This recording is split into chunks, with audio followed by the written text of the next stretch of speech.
Hora da prosa. A prosa de hoje é com Maria Gabriela Dantas Beretta Lanza. Bom, ela disse que quando chamam por Maria Gabriela, ela já se assusta pensando que vai em bronca. Por quê? Porque quem fala Maria Gabriela geralmente é pai e mãe. Então a gente vai tratá-la apenas por Gabi. Gabi, muito bom dia e obrigado por participar dessa prosa aqui com a gente na CBN. Bom dia, Cláudio. Eu que agradeço, em nome de toda a ICL América do Sul, pela oportunidade. Ok. Bom, a Gabi é graduada em Engenharia de Biosistemas pela Faculdade de Ciências e Engenharia e bolsistas de indicação científica da Fundação de Amparo à Pesquisa do Estado de São Paulo, a FAPESP. Experiência internacional, ela tem como pesquisadora associada da University of Nottingham, investigando a dinâmica da fertilidade vegetal na agricultura e também nos sistemas alimentares. E é mestra em agronomia, produção vegetal, pela Faculdade de Ciências Agrárias e Veterinárias.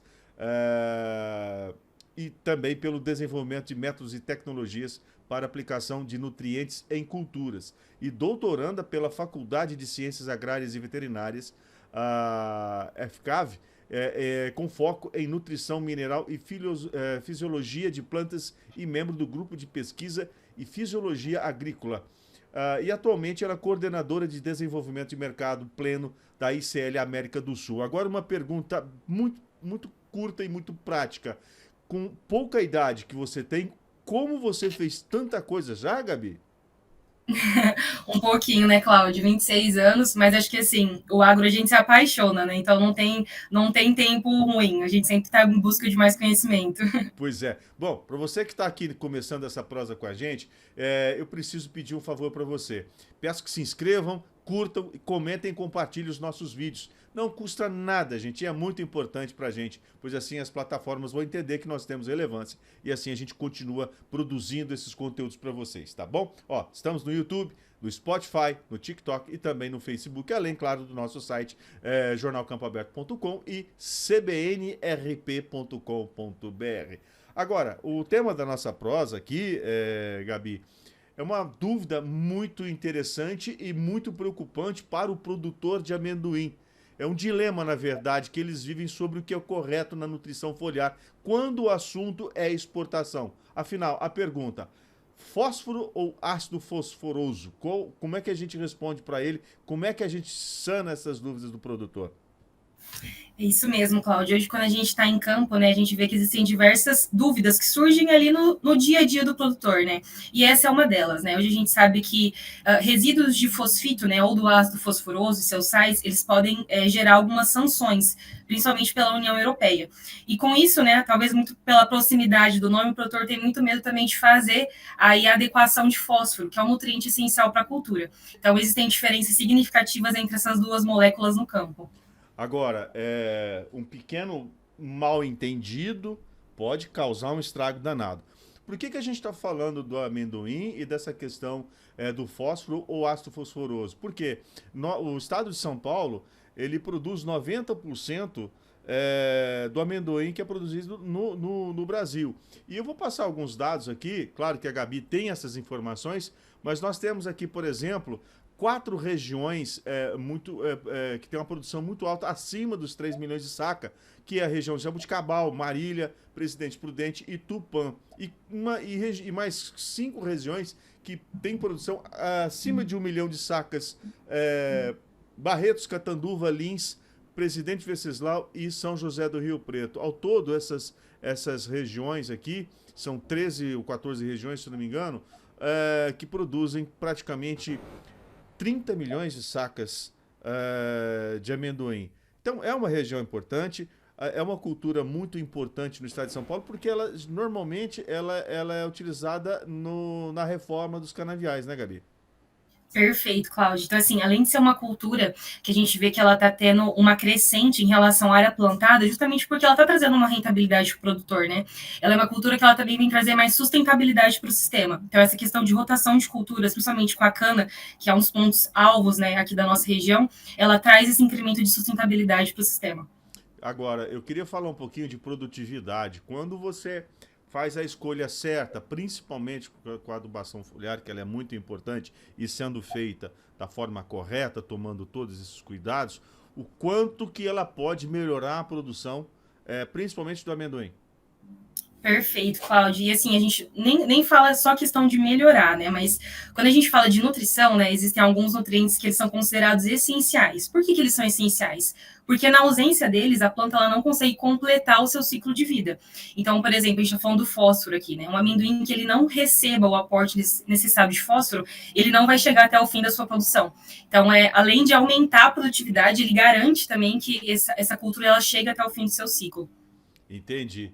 Bom, a gente aqui, eu selecionei 3 perguntas aqui, eu queria que você ficasse à vontade para ser um pouco mais técnica, caso você sinta necessidade, para que o produtor possa entender, né? É um assunto sério. Queria que você falasse aqui, por exemplo, por que não posso aplicar um produto à base de fosfito no amendoim? O que vai causar? Qual é o problema? Perfeito, Cláudio. Então, assim, hoje, né, grande parte das exportações do amendoim, ele é destinado para alguns países específicos. Né? Então, quando a gente pega, por exemplo, 60% das exportações do Brasil, eles são destinados para 3 países, principalmente, quando a gente fala de Rússia, Argélia e principalmente Holanda. Só que a União Europeia, ela tem uma grande parte, né, dessas exportações, e ela tem algumas sanções. Então, hoje, quando a gente fala do fosfito, ou dos seus derivados, né, do ácido fosforoso, isso é uma molécula que ela é altamente móvel dentro do metabolismo vegetal, e ela é uma molécula que ela, né, falando popularmente, ela não é reconhecida pela planta. Então, em grande parte, a gente usa ela para acionar defesas vegetais, né? Então, para deixar a planta mais resistente à entrada de patógenos e algumas doenças. Só que, como essa molécula ela não é metabolizada, automaticamente quando a gente faz o consumo, né, ou as análises desse produto in natura, a gente tem aí a indicação desses resíduos. E é justamente nesse momento que o produtor ele sofre algumas sanções, né, ou ele é prejudicado em relação à exportação. E quando a gente pega, principalmente a União Europeia, esses limites eles são muito baixinhos, é cerca de 2 miligramas por quilo. Então, qualquer produto que tenha algum resíduo de ácido fosforoso, ele vai ser indicado lá na frente e esse produtor, então, ele vai ser penalizado por conta da exportação. Aí, se esse produto tiver em excesso, o que ele faz? Ele é incinerado, ele é descartado? Qual é o encaminhamento desse produto? Ele se torna inapto, né, para exportação. E aí as autoridades necessárias, elas fazem todos os procedimentos e trâmites internos. Entendi. Agora, a gente está aqui com tanto cuidado, porque é o seguinte, é um assunto delicado, mas daqui a pouquinho eu quero te fazer uma pergunta, principalmente com relação à segurança do produto que o produtor esteja comprando. Como é importante isso, né? A origem do produto, né? Mas antes, eu quero saber, qual a diferença entre um fertilizante que contém fósforo e outro que contém o fosfito? Tecnicamente, como é que é isso? Perfeito, Cláudia. Então, como a gente já falou, né, um fertilizante à base de fosfito, né, ou seus sais derivados, eles vão ser moléculas que são utilizadas para defesa de planta. Quando eu tenho um fertilizante à base de fósforo, ou seja, ele vai ter ali os seus íons fosfatados, ele é utilizado para nutrição. Então, a planta, ela de fato utiliza esse nutriente para crescer e desenvolver. E como que a gente diferencia isso em campo, né? Que eu acho que é a maior dúvida do produtor, né, nessa nossa prosa. É olhando os rótulos dos produtos e confiando em empresas aí idôneas, né? Empresas que de fato levam a informação do produtor. Porque a gente precisa ter essas informações, seja no rótulo ou seja com o departamento técnico acessível ao produtor, né? Então, essa é a atenção que a gente chama na hora de escolher esses produtos para que não sofra mais para frente problemas com a exportação. Agora, as embalagens hoje, elas trazem uma quantidade imensa de informações. Essas informações, para que ele fique atento, principalmente com relação à falsificação, essas informações, elas são padronizadas? Como funciona isso? Onde que ele tem algum tipo, um QR Code que ele coloca o celular lá, ele vai até o site da empresa? Como é que funciona isso? Principalmente para... Por que eu estou assim, batendo tanto nessa tecla? Porque a gente vive...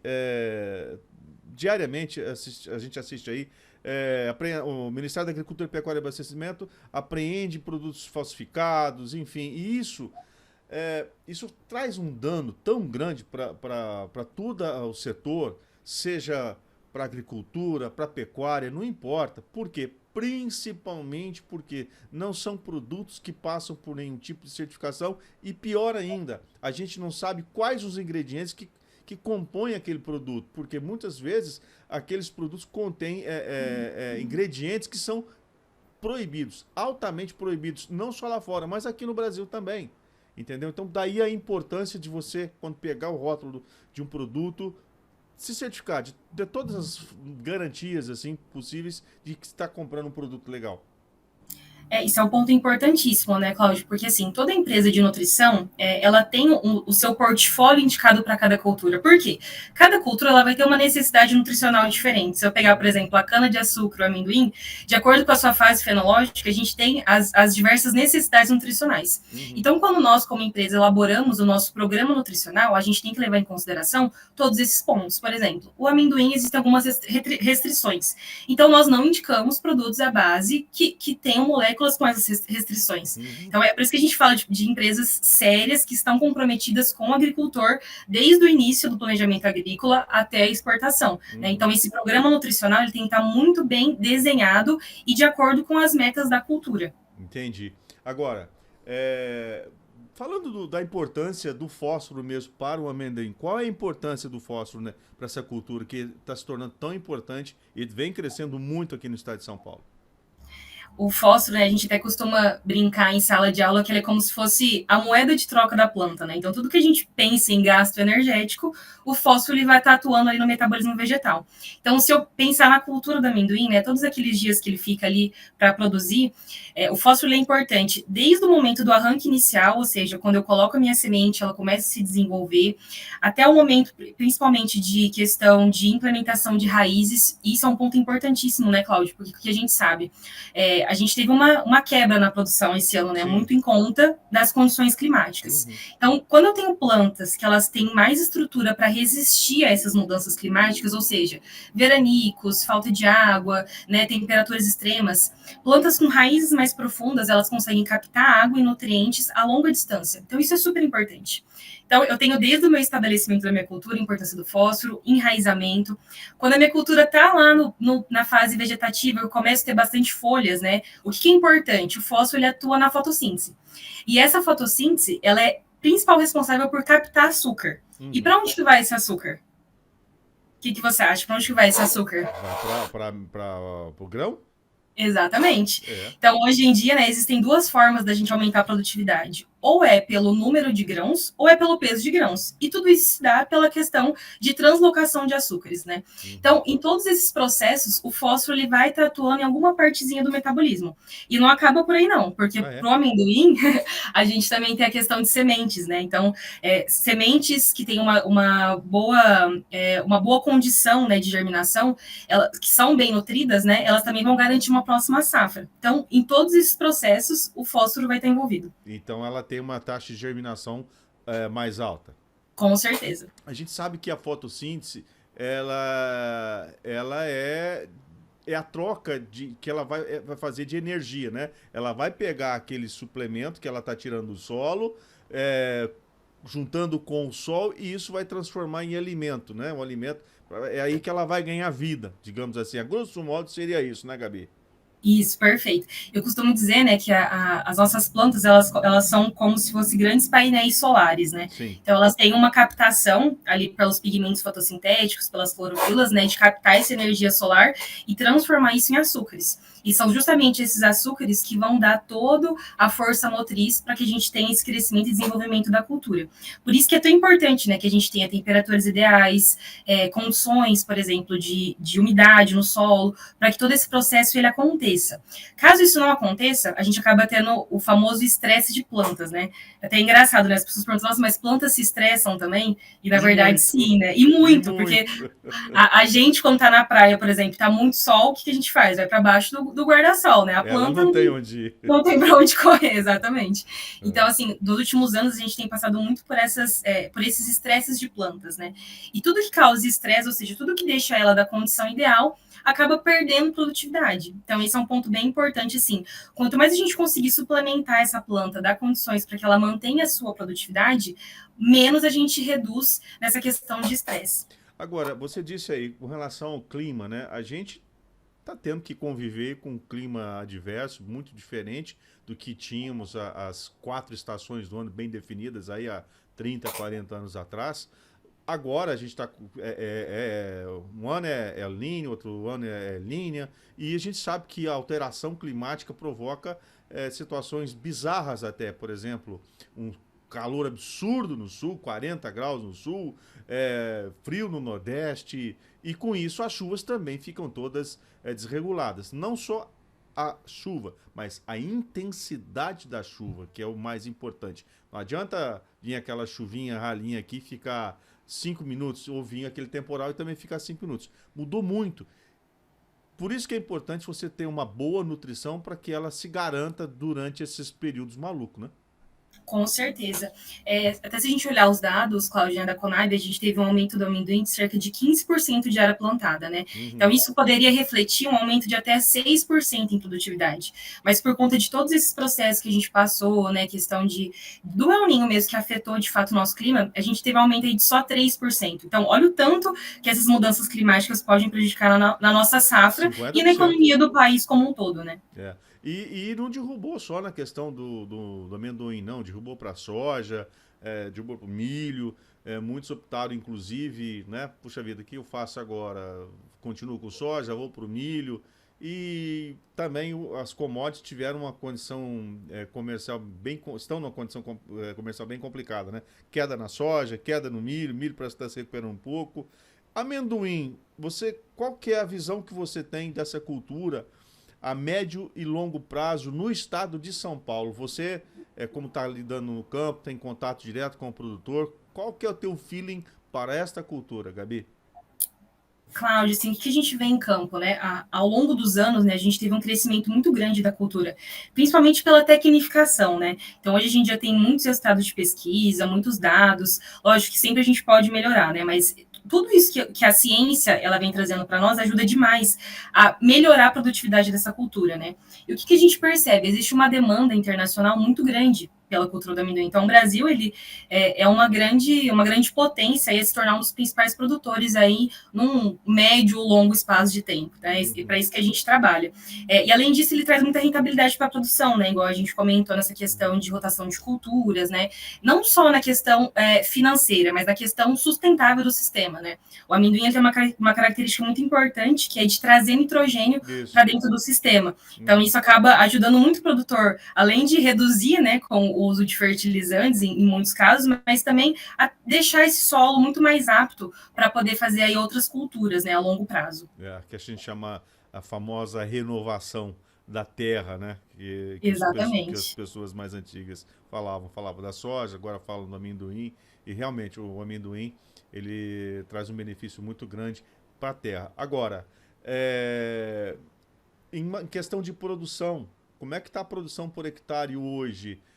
Você acha que a gente pode melhorar? Porque a todo momento a gente vê falar em algumas culturas o aumento, né, de renda de produção por hectare, né? A gente conseguiu isso no milho, tem conseguido bastante isso na soja. Com amendoim, a gente também está seguindo o mesmo caminho? Com certeza, Cláudio. E eu acho que sim, igual a gente está comentando aqui sobre o uso do fosfito, né? O amendoim tem um ponto muito importante, né? Que não é só a quantidade, mas é a qualidade desse grão. Então a gente consegue ganhar muito na questão de qualidade. Então, ao longo dos anos, né, quando a gente for entendendo cada vez mais os processos envolvidos, a gente vai conseguir ganhar não só em produtividade, que já vem acontecendo ao longo dos anos, mas também em qualidade. Muito bom. Bom, hoje a gente teve a oportunidade de conhecer um pouquinho sobre a importância do trato correto, do manejo correto, principalmente com relação ao fosfato, né? Do amendoim, uma cultura que tem uma participação importante no nosso agronegócio e que tem tendência de crescer e muito ainda. Mas para isso é preciso um manejo correto, uma boa assistência no campo, um papo bacana com o seu agrônomo. Está aqui a Gabi. Gabi, deixa aqui um e-mail ou um contato para as pessoas que tiverem algum tipo de dúvida, entrar em contato com vocês da ECL. Perfeito. Meu e-mail é maria.lanza@icl-group.com. E hoje eu faço parte do departamento técnico, né, sediado na região de Ribeirão Preto, mas eu sou natural de Tupã, então por isso também o relacionamento com o amendoim, mas a gente fica aí à disposição para qualquer dúvida, né, sempre para atender melhor o produtor em campo. Tá bom. Alguma rede social que vocês têm aí da ICL, algum site? É @ICL América do Sul. Nós estamos lá no Instagram. No Instagram. Tá bom, então fica aí. Repete, por gentileza. @ICL América do Sul. Ok. Gabi, muito obrigado por trazer essas informações pra gente aqui. A gente diz o seguinte, aqui é a casa de quem ajuda o produtor, né, a conquistar esses números expressivos que a agricultura e a pecuária brasileira vem alcançando. Então, parabéns a vocês que proporcionam todo esse sucesso. E muito obrigado por ceder um pouquinho da sua agenda aí pra gente aqui, tá bom? Obrigado, viu, Gabi? Eu que agradeço, Cláudio. Muito obrigada pela oportunidade, por trazer tanta informação de relevância para o produtor, né? Tudo isso contribui para o avanço do nosso agronegócio, que eu acho que é o interesse de todo mundo. Tá bom. Bom final de semana para você. Igualmente.